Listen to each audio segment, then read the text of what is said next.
Donc, les différents types de tests, nous avons soit deux valeurs distinctes, avec l'une plus grande que l'autre. Ça, on dit que nous avons une hypothèse simple, parce que H0 est égal à θ est égal à θ0. Le θ ici, ça correspond à notre paramètre que nous sommes en train de tester. Ça peut être n'importe quel des trois que nous avons étudiés, à savoir le P d'une proportion, le mu d'une moyenne, ou bien le sigma ou le sigma carré pour la variance ou pour l'écart type. Donc, si θ égale θ0 contre H1, θ égale θ1, avec θ1 ici plus grand que θ0, ça c'est un choix parce que quand j'ai des valeurs, je sais très bien qui est l'une qui est plus grande que l'autre. Enfin, je prends par exemple que θ1 est plus grand que θ0.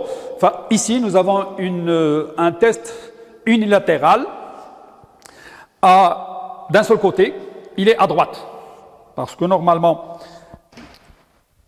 si j'ai θ0 ici et θ1 ici, quand je me décale de θ0, je vais à droite pour aller vers le θ1 qui est plus grand. Et donc la région de rejet va être à droite. θ0 inférieur ou égal à θ0 contre θ strictement plus grand que θ0. Là, on dit que nous avons une hypothèse composite simple. Composite, ça veut dire supérieur ou égal, ou tout un intervalle. Quand on a tout un intervalle, ça veut dire que nous avons plus une infinité de valeurs possibles pour le θ0, et donc pour le θ, pour le paramètre. Et donc tout ce qui est plus petit que θ0, ça concerne notre paramètre θ. On dit que nous avons un test composite. Composite, c'est un mot qui veut dire que c'est plusieurs termes, une infinité d'éléments qui sont pris.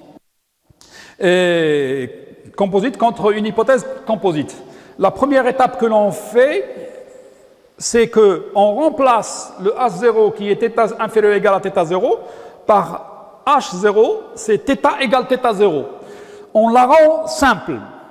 L'hypothèse qui est composite, θ inférieur ou égal à θ0, on la rend θ égale θ0. Parce qu'on sait que le θ0 qui est la dernière valeur possible, c'est elle qui va, toutes celles qui viennent avant elle, vont donner un résultat qui est similaire. Donc, c'est surtout pour faire les calculs, parce que nous avons dit que H0 doit être simple d'écriture pour qu'on puisse travailler. Et donc, une hypothèse composite de cette forme, on la rend θ égale θ0, on la rend comme une hypothèse simple, et comme la région où on veut, que l'on veut pour l'hypothèse alternative, elle est à droite, parce que c'est plus grand que θ0, et donc ça s'appelle un unilatéral à droite. De la même manière que si je prends θ supérieur ou égal à θ0 contre H1, qui est θ strictement plus petit que θ0, enfin normalement je rends le H0 comme étant θ égale θ0, les calculs, et puis la région de rejet va être à gauche, et donc ça va être un test d'hypothèse unilatérale à gauche. θ0, θ égale θ0 contre θ différent de θ0. Enfin, être différent de θ0, ça peut être plus petit, ça peut être plus grand. Et donc là, nous allons dire que nous avons une hypothèse simple contre une hypothèse composite, et la région de rejet va être des deux côtés en fait, parce que grand comme ça peut être plus petit, et donc nous avons un test bilatéral. Et donc nous choisissons normalement des probabilités H1, alpha 1 et alpha 2 de telle sorte que la somme est égale à alpha, mais d'une manière générale, comme je vous ai dit, il est plus simple de prendre alpha 1 est égal à alpha 2 est égal à alpha sur 2, et donc nous aurons une bilatérale symétrique. Sinon, on va dire que c'est une bilatérale asymétrique, et dès que vous dites asymétrique, il faut justifier pourquoi vous avez choisi cette différenciation au niveau de alpha 1 et de alpha 2. Voilà. Normalement, la procédure du test, elle est très simple.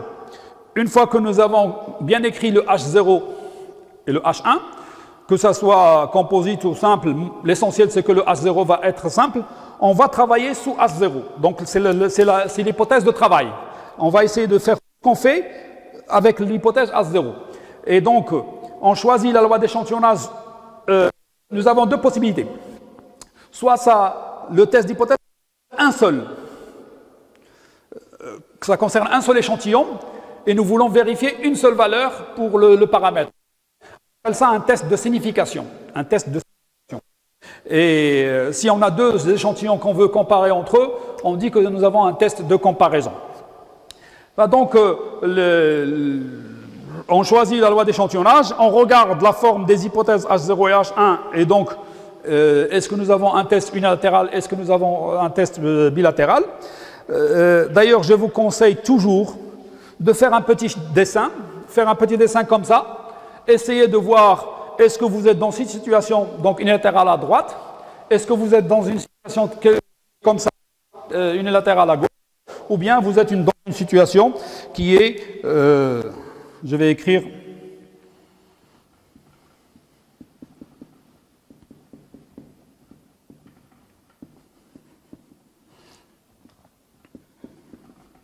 ou bien bilatéral symétrique. Sinon, si vous prenez bilatéral asymétrique, vous faites ce que vous voulez. L'essentiel, c'est que vous devez justifier le choix que vous avez fait. Et une fois que nous travaillons sous H0, nous essayons de regarder, pour le alpha qui est choisi, la valeur de la statistique utilisée, et donc la loi d'échantillonnage que nous utilisons, par rapport à une valeur critique qui est donnée par la table de la loi d'échantillonnage. Vous savez que les lois d'échantillonnage que nous utilisons, il y a la loi normale 0,1 pour une proportion, ou bien pour une moyenne dans le cas où sigma est connu, la loi de Student dans le cas où sigma est inconnu, la loi de Qui2 pour la variance. Et pour la comparaison, nous allons voir, là je parle que des tests de signification, donc pour un seul paramètre. Pour les comparaisons, nous avons la possibilité d'introduire la loi d'échantillonnage, qui est la loi de Fisher.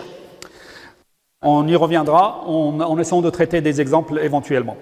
Donc, normalement, une fois que je sais quel type de test je vais utiliser, je regarde la table de la loi d'échantillonnage que j'ai au départ pour faire le test sous H0, et je regarde si la valeur de la statistique est dans la région d'acceptation. Tout ce qui est assuré, c'est la région de rejet, et le reste, c'est la région d'acceptation. Et d'ailleurs, la conclusion d'un test d'hypothèse, elle est toujours à connotation négative. Nous avons soit la négation, soit quelque chose qui permet de répondre avec une forme de négation.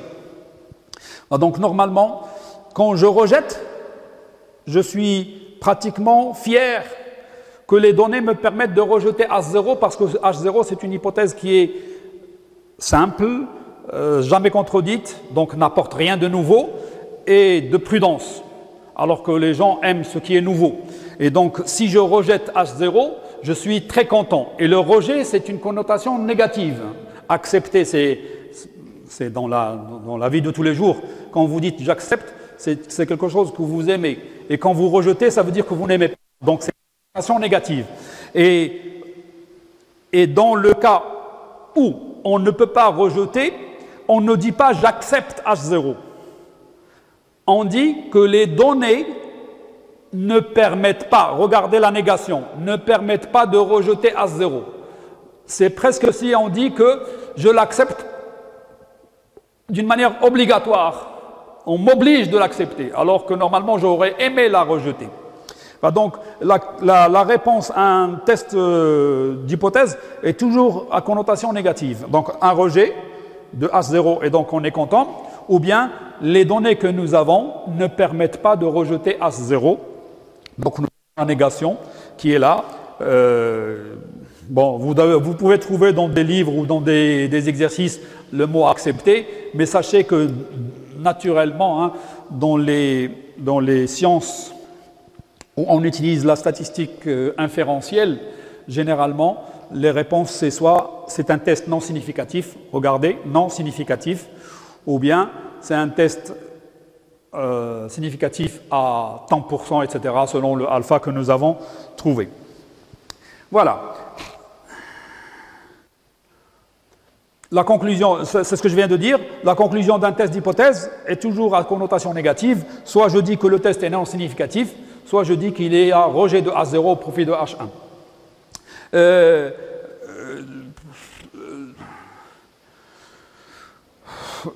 Là, c'est les phrases que je viens d'expliquer un petit peu, donc vous pouvez toujours les avoir. C'est sur le fichier de cours que nous avons, que j'ai mis dernièrement, hein, le cours de SMC4, estimation. Bon, maintenant je vais travailler sur un des trois paramètres d'intérêt, à savoir le paramètre P. Donc, le test de signification, donc on va essayer de regarder un petit peu pour une probabilité P égale P0, de tester l'hypothèse H0 P égale P0 contre H1 c'est P égale P1 avec P0 plus. D'ailleurs même au niveau du fascicule de cours que vous avez, j'ai essayé de travailler sur des types de tests d'hypothèse, soit test simple contre simple, soit composite contre composite, et on rend une simple par rapport à l'autre, etc. Donc je vais prendre ici une hypothèse simple contre une hypothèse simple pour la proportion. Enfin, je travaille sous H0. Donc pour moi, la loi d'échantillonnage va être Fn moins P